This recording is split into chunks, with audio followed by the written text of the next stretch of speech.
L'objectif du projet Fugitif, c'est vraiment de donner un visage aux personnes esclavisées à la fin du 18e siècle, parce qu'on n'a pas de photos, on n'a pas d'image de ces personnes-là, mais il y a des descriptions très précises dans les journaux, parce qu'à l'époque, quand elles s'enfuyaient, on décrivait leur physionomie, on décrivait leur habillement aussi.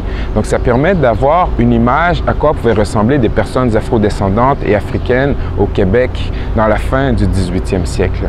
C'est aussi un moyen de célébrer la résistance de ces personnes-là. Parce que puisqu'il n'y avait pas beaucoup d'esclaves ici, le seul moyen de résister à l'esclavage, c'était vraiment la fuite. Je crois que ce projet-là nous amène à revoir le narratif, à revoir notre récit historique.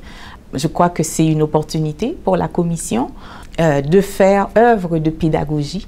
Il faut quand même contextualiser les raisons pour lesquelles aujourd'hui on assiste encore. Il y a la perpétuation de ce racisme contemporain qui est en même quelque part un vestige même, un héritage de l'histoire, de notre histoire coloniale et de l'esclavage.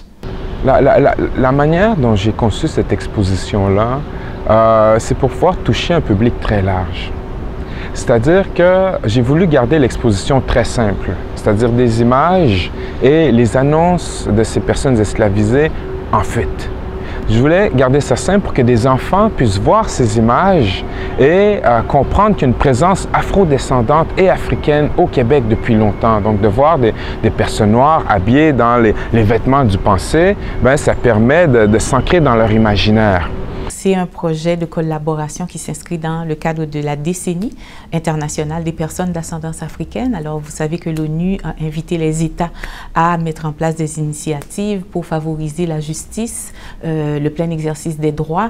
Alors, dans ce contexte-là, lorsqu'on réfère à l'esclavage, l'histoire coloniale, les personnes, les esclaves qui ont résisté à cette déshumanisation, à leur déshumanisation, ces personnes ont participé à la défense des droits de la personne et des droits et libertés.